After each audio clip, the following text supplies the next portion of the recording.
Alan.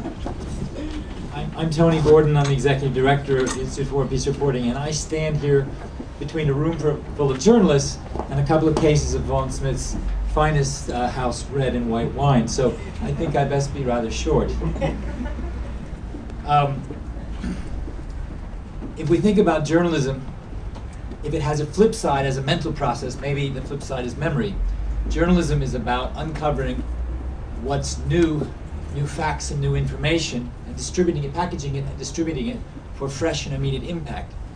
Whereas memory is something different. Memory is about keeping alive what we already know and keeping close to our hearts those things that we have felt for a very long time. We've talked tonight about journalism, and we've had a robust, sometimes perhaps a rambling, but I hope people feel at the end a rather inspiring discussion and debate about the issue. And I do hope that everybody will walk away from this feeling rather more encouraged rather than less. Most of all, I think, because we're able to come together in this room and debate it in such an open and forthright way, and that we have such diversity on this panel as well as in the room. And I think I, for one, walk away much encouraged just to hear the voices and hear the debate and hear the discussion around the room. There's a lot of thanks to offer, so I'll try to do it very quickly. John Owen, who I think is still there, and he's sitting looking just like the Godfather.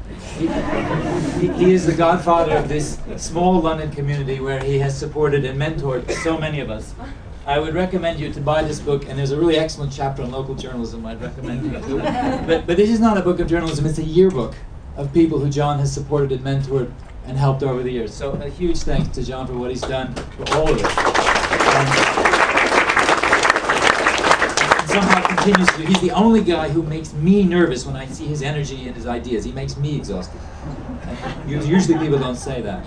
A huge thanks to Christiane in her absence, and also Stephen Jukes. Both of them are superb foreign correspondents and journalists in their own right. They're stalwarts and pillars of the community of journalism, and of course it's really an honor and a pleasure to work with them as part of the Schork process. And at IWPR we're just honored that we get a chance to participate in what we feel is a growing and developing experience. So we're really glad to be able to work with both of them, and we hope to see Christiane somewhere soon, but anyway, she's very much a participant in the events and the activities. The people who organize this event are Alan Davis, who is unfortunately in the Philippines at the moment working on a human rights reporting project in the thick of the conflict at the moment, and also my colleague Vanessa Gray Hernandez, who is somewhere around, and Vanessa's done a great job. Especially she came in a little late, only a few weeks ago really, and took the whole process over. So if it was good this year, it'll be even better next year. We're really pleased and grateful for the work that she's done. We're grateful to the, we've already mentioned the judges and the pre-judges. I won't list you all off, but thank you so much for really the hard work and the choices that none of us would want to make.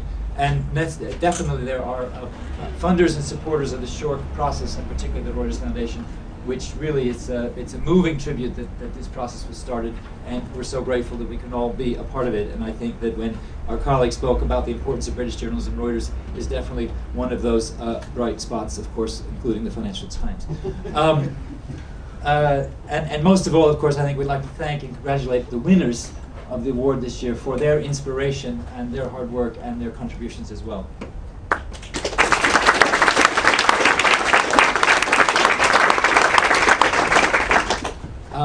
When I spoke about the flip side of reporting, I spoke about memory, because we also have the harder part of this whole episode, which is to remember.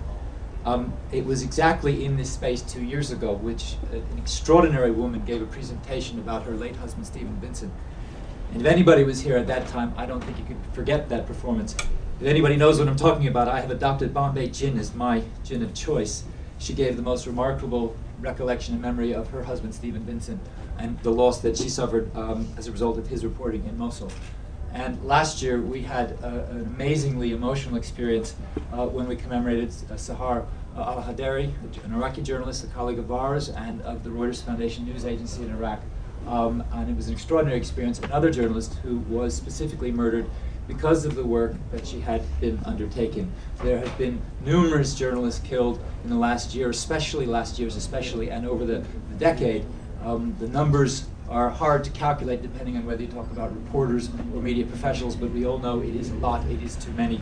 And really the cornerstone of this whole exercise is really memory of, in particular, those colleagues who have taken the greatest sacrifice in the support of an ideal that we cherish so much. And of course tonight is about Kurt Schork, and others who knew him very well have spoken so movingly, and especially thanks to Nicholas to bring in extra insight. And it was just so interesting to hear that, and every year it's more and more interesting to hear, or continuing to be interesting to hear about people's recollections and memories. But it's not only about Kurt, it is about the process of remembering Kurt. And of course, every year at this time, I just think about what Sabina does to keep us alive. And if anybody could have the support and constancy that Kurt has, I think that we could all just be so grateful what Sabina does to bring us here every year. So most of all, we give thanks to Sabina for making all this happen.